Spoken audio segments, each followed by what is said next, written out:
Welcome to Caring Community with your host, Jay West. In this community, creative initiatives are welcome. A culture of transformation is normal, and miracles are expected. Welcome to Caring Community. Hi, I'm Jay, and this is Caring Community. And my special guest today is Sharon Zehnder. Hi, Jay. Thanks for coming out and being with me. Thanks for having me. So Sharon's been a friend for like 20 years, and off and on, done a lot of things at their church, knew her husband, and then when my wife died, she works at a, where do you work, Heafy Hoffman, something? Heafy Hoffman, Dwork and Cutler Funeral Home. Funeral home, and she's written a book about grief, which we'll talk about in a little bit, and somehow she reached out to me and I started going to her office and getting counsel about all sorts of things, because there were issues after there was funeral issues and cemetery issues and relationship issues and all sorts of things that she was really helpful in. But when my wife first died, 10 or 12 men just surrounded me for 3 months on their own, independent of each other. They didn't know they were going to do it. They didn't ask each other. And so I did that for like 3 months. And then I went through grief counseling at Lifegate Church here in Omaha that was offered to me through Pastor Les Beecham, who's the pastor there. And Sharon kept talking to me about this thing called Grief Share, and I had actually interviewed some people who actually didn't really care for Grief Share. And so I kind of put it on the back burner, but she kept talking about it. And then there was this thing called the loss of a spouse. Yes. So I went to that and really liked it.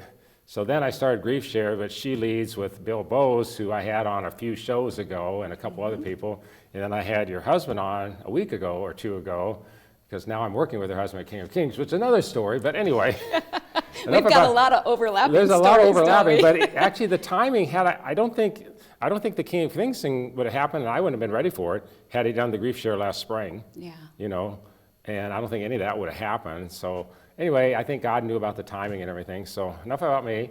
Let's talk about you. So I love how God weaves things together, Yeah. though, and his timing is perfect, Right. isn't it? So tell me how I'm just curious, I've never asked you this. Tell me how you started working in a funeral home and why you would even go apply at a funeral home. Why would anybody apply at a funeral home? That just sounds very, morbid, okay? It sounds like a grave place to work. I don't know, sorry.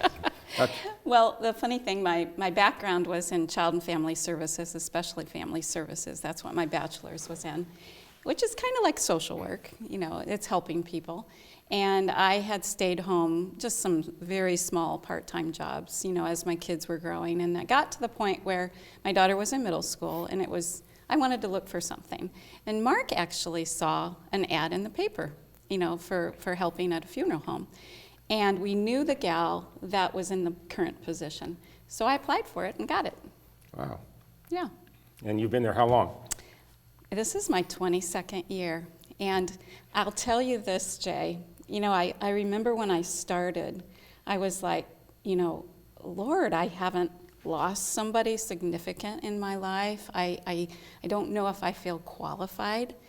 And it's amazing to me. I would go up to my boss after I started, and I would say, I love what I do. And I think he got sick and tired of hearing me say that. But I feel like God gave me a job that, even though I hadn't walked through a lot of death, there's what I call a big umbrella of grief. Right. There's all kinds of losses and joys we go through in life. Right. And I had been through other griefs, and the Lord took those principles and helped me learn along the way. I'm very blessed to be there, Jay. So I get the privilege. First, you worked with me actually for roughly several months and several weeks through Grief Share, and then transition happened. Now I'm working with her husband, and her son too. We're all on staff together at the same place. You might get sick of us. I don't think so. I'd like to come to your care group anyway, or your connect group. Anyway, no, I don't think I'll ever get sick of it. Mark is just a delight to work with, and he was on the previous show, and so it was fantastic. So you working at Heafy Hoffman, when did you, first, show your book, and what year did you put it out? This is my book, excuse me, Crosswords for Grief. And I published this in 2020. I actually wrote it years before because I was getting my master's degree and I had a final project and I was trying to figure out what should I do. And the Lord was so kind.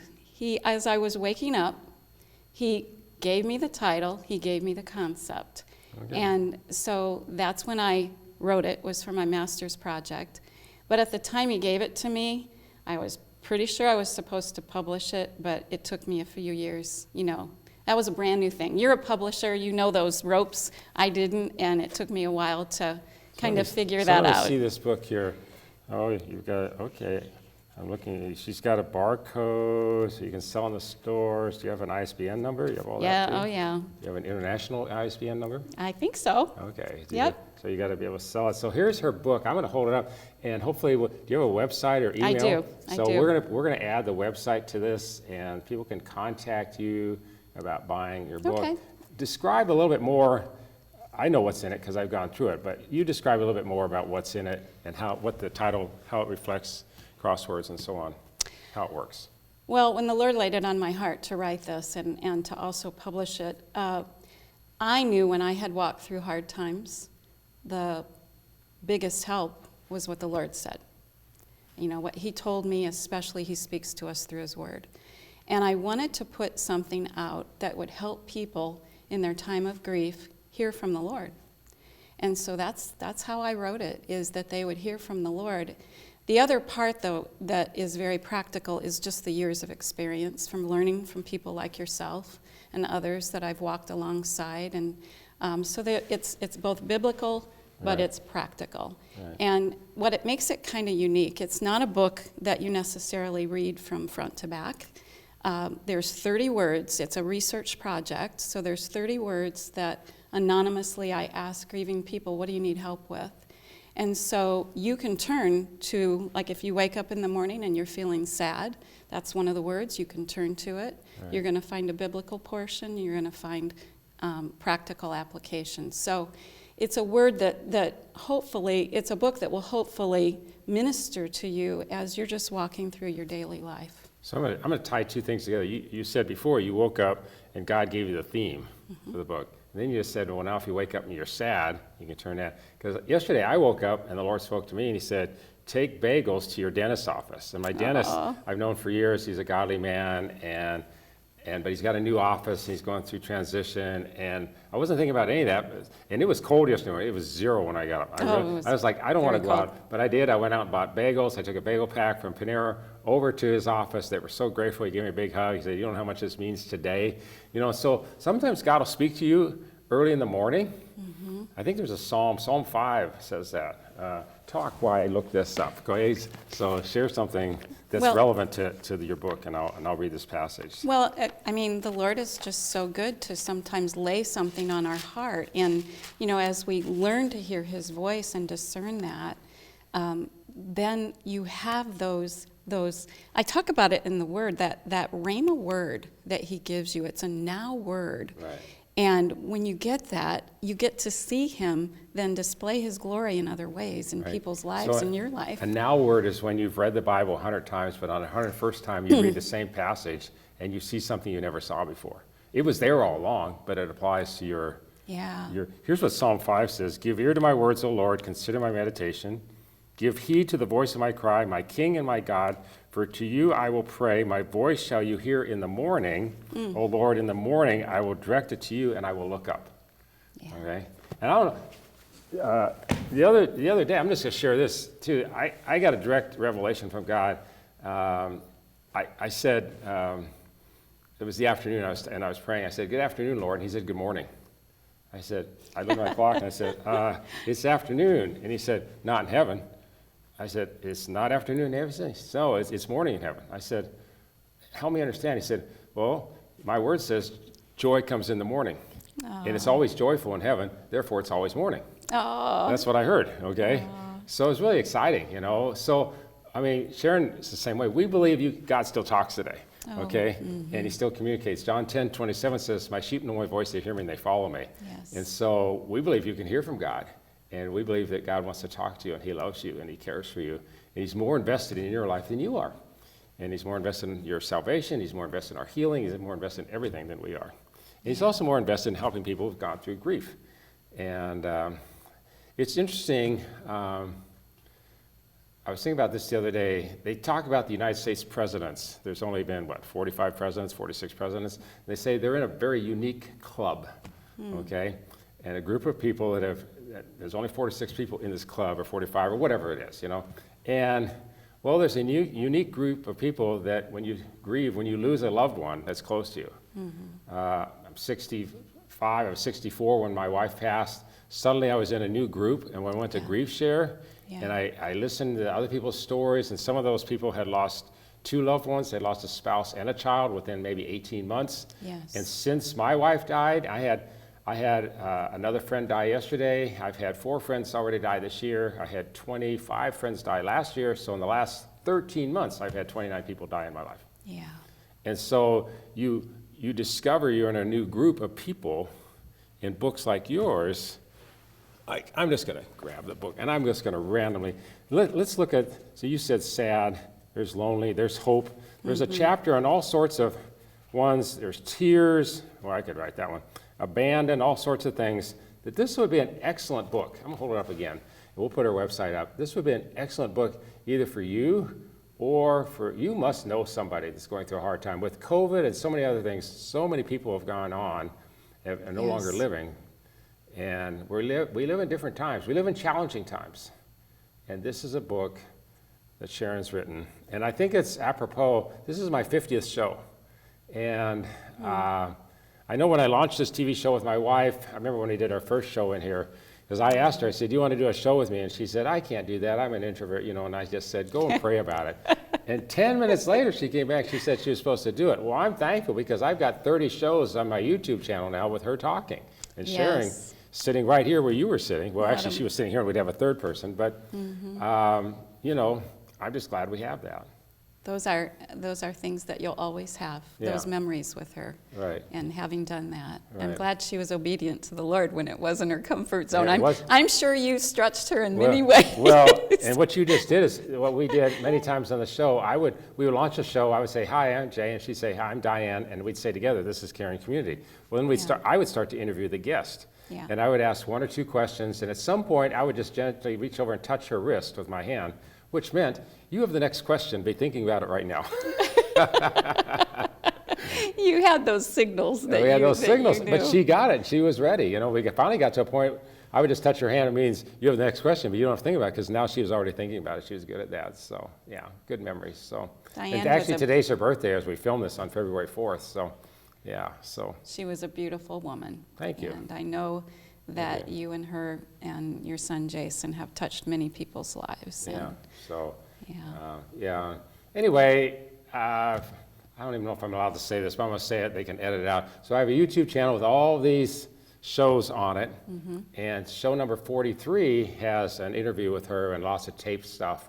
And if you ever want to watch it, go to Jay West Caring Community. We're not trying to sell you anything, just letting you know where that show is if you want to get caught up with where Diane is. So tell us some more. Show us the Grief Share book. Yeah, I'd like to just mention about Grief Share. This is the Grief Share workbook. It doesn't come with around the spiral binding, but I put that on because it's just easier to teach with it. But I love Grief Share. I had talked about Grief Share for many years in my position at HEFE as aftercare director. One of my roles is to let people know what grief resources are available to them. And of course, we have our own support groups that, I administer those and let people know about. But Grief Share was one that I was talking about for many years and hadn't actually experienced it. When I got in there and experienced it, I thought, oh my goodness, what a gem this is.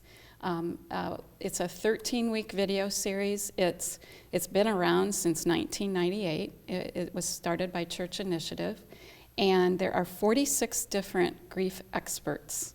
These are people that are grief authors, grief counselors, grief ministers that are part of those videos, and then there's people like you and me Right. that And are, there's some people on there who obviously made those videos and they're no longer living, like Zig Ziglar. Yes, you know? yes. It's like they need to update the video thing a little bit, but. they do, they update them periodically, Like I said before, I had two friends that went through it, or went through a couple of sessions. They didn't like it, and they told me, and I was like, that's why I was kind of hesitant. And I'll be honest, the first 2 times they came, I was like total silent. I said nothing. I just listened to everybody's story, and I'm thinking, you know, I was like not too excited. And I went home and I prayed about it, and God said, you need to talk.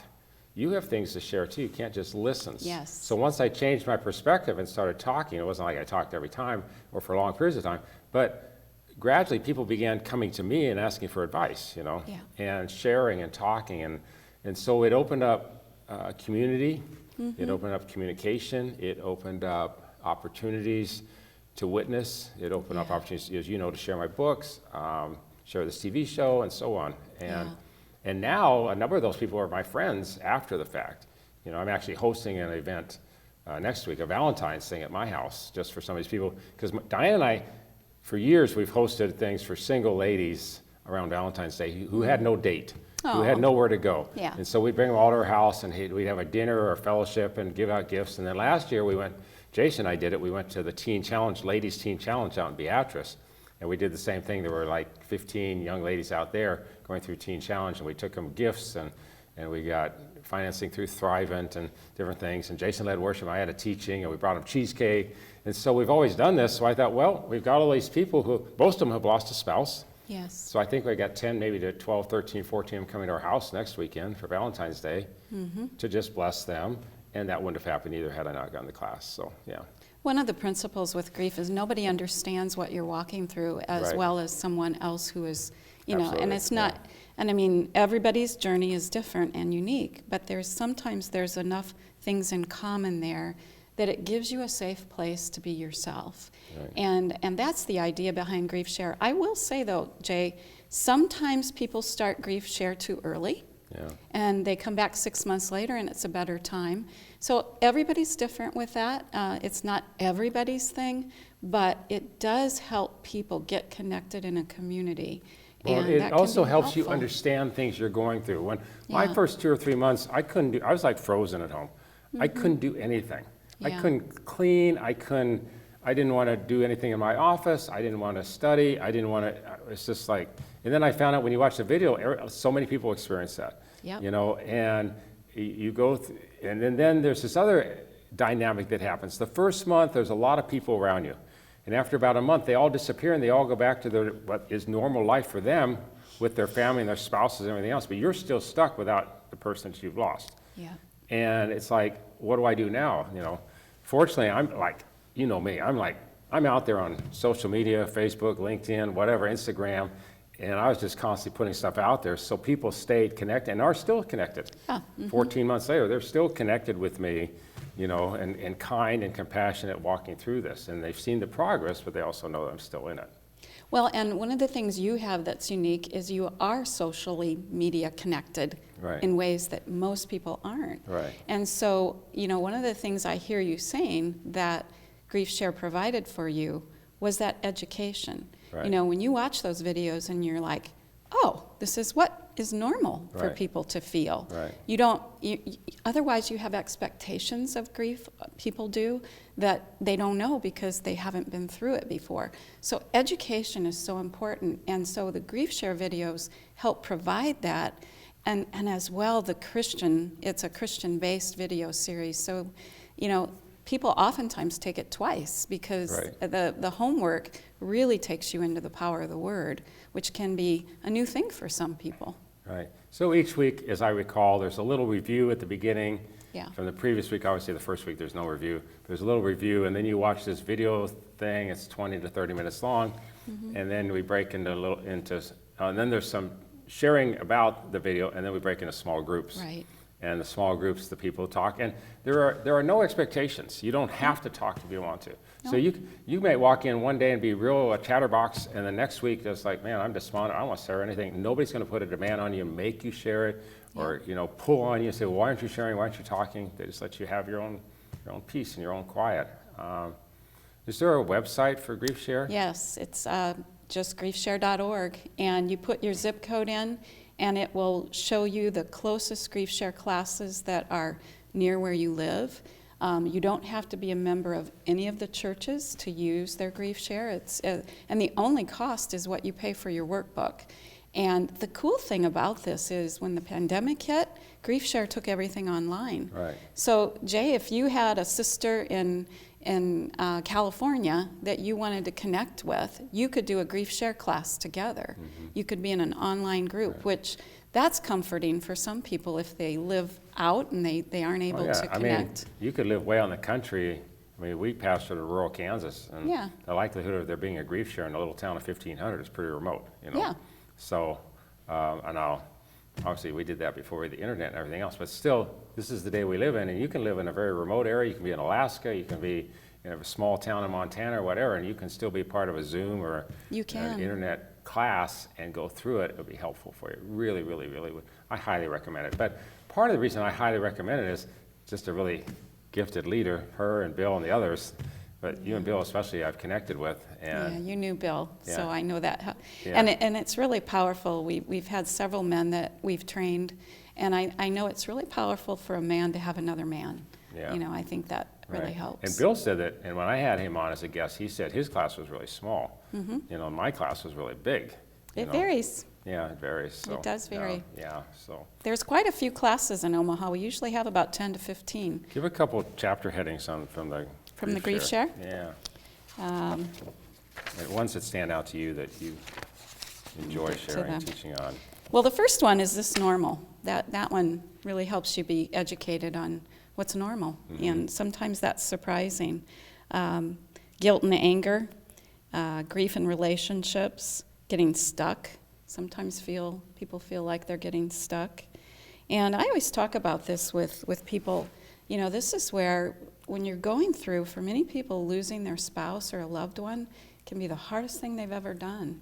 And I tell people this is where getting outside help is a very healthy self-care thing. Right. You know, it might be going to your pastor or going to a counselor or getting involved in a Right. grief share group. When it's bigger than you get help. You do that with a broken leg. Right. You don't stay home and wait for it to heal. You go to a doctor. Right. When it's an emotional crisis, the same principles apply. Go get help if it's bigger than what you thought it would be. Right. And I have a friend, and his wife passed away recently too, and he basically told me, you know, I've asked him several times, he keeps telling me he's fine. He told me, I did all my shouting and all my grieving and all my yelling at God and everything else for months before she died, you know.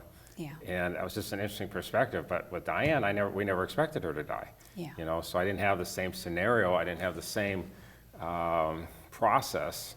You know, it was sudden, happen, and you know, and people who die in a car accident or a cataclysmic event, or Yep. you know, it's like sudden you say goodbye in the morning and they never come home.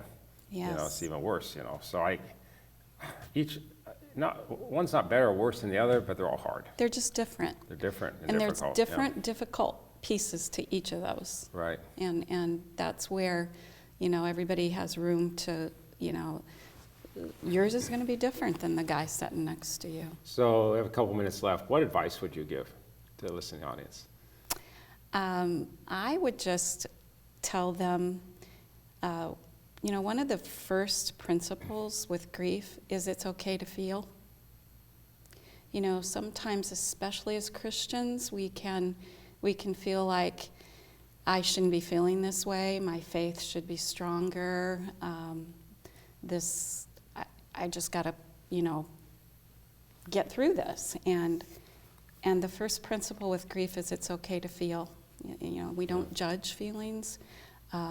We can take those feelings to the Lord, and I talk about that in a number of different chapters in my book, The Value of Lamenting. I know you know that, Jay. So, you know, just being honest with your grief, honest with the Lord, honest with what I would call are your safe people that you can be real with. Right. I think yeah. that's very important. And I had those guys just come around me, and they said, sometimes I just sat there, they would sit with me for 2 or 3 hours, and I would just cry. You bet. You know, and there are other times I just talk and not cry at all. And, you know, just, in fact, I remember, because that is a problem, what you said about Christians, because a lot of Christians say, well, you know, Jesus bore our griefs on the cross, so you don't have to grieve, okay? Well, okay, separate that from mourning, because there is mourning in the Bible, and there's lots of places. When Moses died in Deuteronomy 34:8, it says the children of Israel mourned for him for 30 days. Yes. Right? And it had ended, and then Joshua was taking over. But there was a period of mourning, all right? The Beatitudes say, blessed are those who mourn.